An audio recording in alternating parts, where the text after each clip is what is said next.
냉동 달그로 때렸다. 아, 이거 참 이거 또 할 말이 많습니다. 예?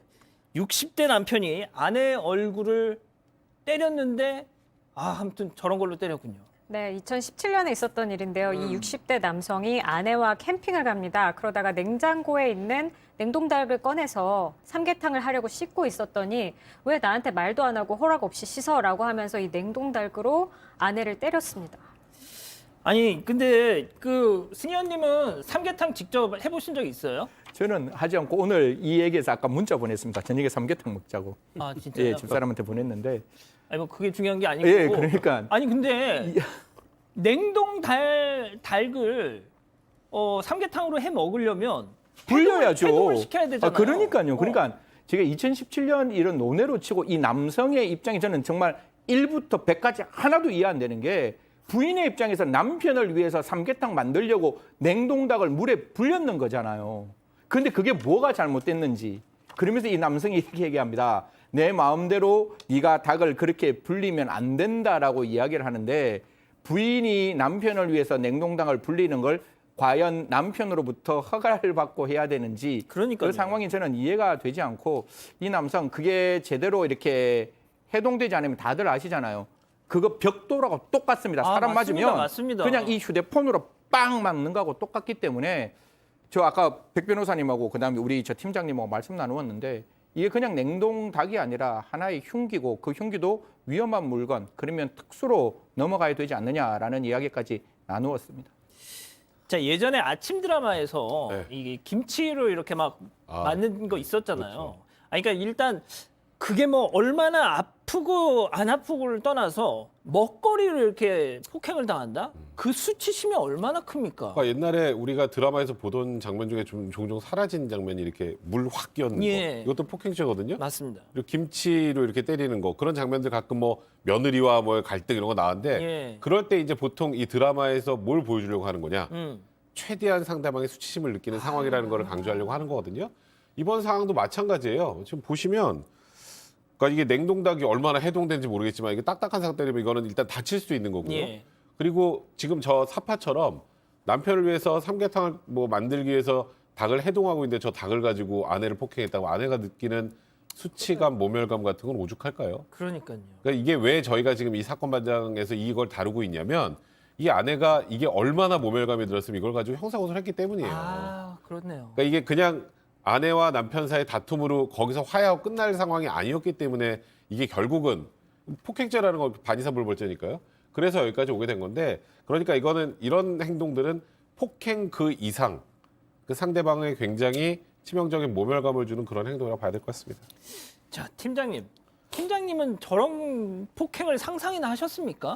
아니 먹는 음식으로 사랑하는 아내의 얼굴을 때렸다, 머리를 때렸다. 저는 끝으로도 안 때립니다. 때릴 수가 없는 거지 않습니까? 때렸다는 건 이해가 안 가는데 아니 저 때릴 바에 왜 사는 이해가 안 가요. 어떻든 간에 지금 변호사님 말씀하신 대로 맞는 거는 좀 덜하다 하더라도 모욕감은 상당히 좀 수치심이 컸겠죠. 예. 그런데 이게 한두 번이 아닙니다. 몇 그럴 번 줄 또 있습니다. 알았습니다. 예. 그럴 줄 알았습니다. 그러니까 지금 그 냉동닭으로 때리기 전에 2018년 8월경에는 광주 휴게소에서 갓길에 살 세워놓고 또 자기 아내 머리를 때리는 거예요. 이유도 없이.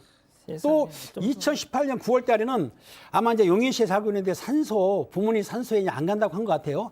그럼 설득을 해야 되는데 예. 또 부모 산소에 안 간다고 그래가지고 폭행을 했다는 거예요. 그러니까 이 남편분은 여성을 상습적으로 때리는 거 아니냐. 예. 그 때문에 여성분이 참다 못해서 고소를 한 것 같은데 이런 경우에는 좀 가중처벌해야 되지 않을까 그렇게 싶습니다. 진짜 이 남편 나이가 65이라는데 세상에 그랬으면 젊었을 때부터 얼마나 때렸겠습니까? 예? 승현님 네네. 어떻게 됐나요? 그래서 이 사람 뭐 제가 생각했는 것과는 전혀 다르게 결론이 나왔는데요. 방금 이제 우리 팀장님 말씀 주신 바와 같이 이렇게 두 번, 세 번 이상의 폭행이 있었으면 상습 폭행으로 가면 2분의 1 가중할 수 있는 부분이고 또 아까 2017년의 사건은 냉동이 안 된 이게 음식이지만 좀 죄송스럽지만 그냥 말씀을 드릴게요. 냉동된 닭으로 사람을 때렸을 때 저는 분명히 이게 상해의 미필적 고의도 있는 것이고 냉동된 닭은 당연히 위험한 물건이라고 보는데 그런 거 하나도 적용 안 했습니다. 그냥 오로지 폭행죄만 적용하고 폭행죄 같은 경우에는 2년 이하의 징역 또는 500만 원 이하의 벌금인데 그중에서도 낮디 낮은 140만 원의 벌금으로 사건은 종결되었습니다.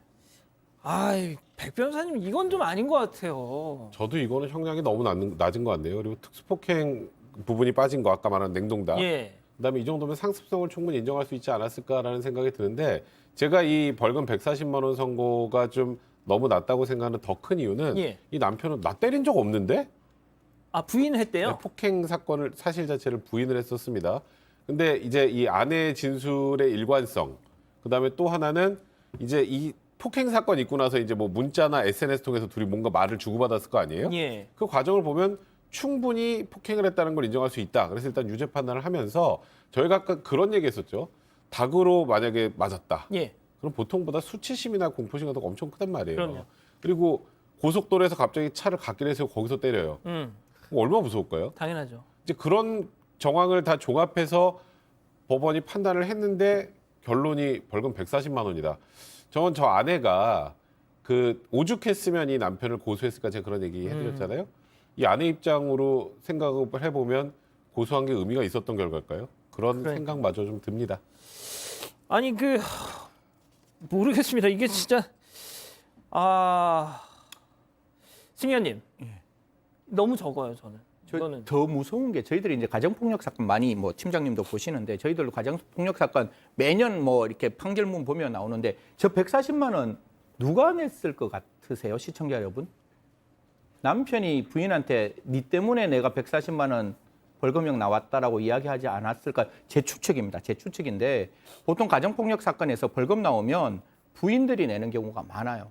그래서 이런 부분에 진짜요? 예. 왜냐하면 남편이 무의도식하고 있고 부인이 돈을 버는 상태에서 남편이 부인을 폭행하면 그 벌금은 100% 부인이 다 낼 수밖에 없는 거죠. 예를 들어 만약에 이 남편의 생각을 해보세요. 생각을. 네 때문에 140만 원 받았다고 이야기 안 할 것 같아요. 저는 할 것 같은데. 그러면 이 140만 원 저는 정말 벌금이라는 게 응보거든요. 저 사람에게 분명히 잘못했다. 돈으로 네가 갚아라라는 건데 네가 갚는 게 아니라 부인이 갚을 수 있어요. 네가 갚는 게 아니라 현금 카드가 갚을 수 있는 이런 어떤 행태의 모습들은 조금 지양해야 되지 않느냐. 분명히 폭행도 저는 질병이라고 보고 치료받아야 되는데 왜 우리 법원은 이런 사람들에게 치료를 하자고 이야기하는 거는 하나도 없을까? 법이 만들어져 있는데 그 법을 좀 적극적으로 좀 활용했으면 좋겠다. 그리고 그 법에서도 가정폭력에는 분명히 치료가 좀 들어왔으면 좋겠다는 말씀까지 좀 드리겠습니다. 백 변호사님 지금 우리 가족 여러분들이 이거는 빨리 이혼하시는 게 좋을 것 같다 이렇게 말씀을 하세요. 어떻게 생각하세요? 충분히 이혼 사유가 되고요. 예. 이런 일이 모르겠습니다. 지금 현재 이 부부가 같이 살고 있는지 아니면 별거 중인지 혹은 이혼했는지 저희 여기에 정보는 남겨 있지 않은데 이걸 한번 용서하고 참았다고 하더라도 또 이런 일이 발생하면 지금 이렇게 받아놓은 판결문 물론 아까 벌금 뭐 와이프가 내고 이게 처벌 효과가 너무 미비하다고 하지만 나중에 혹여라도 예. 같이 안 살려고 결정을 하면 굉장히 뭐 위자료 청구나 이혼 사유로 굉장히 중요한 자료가 될 수 있으니까 그런 취지로 생각해 보시면 될 것 같고요. 저는 개인적으로 이런 경우라면 같이 살기 힘든 상황이 아닌가 싶습니다. 알겠습니다. 자, 세 번째 사건 이렇게 정리하고요.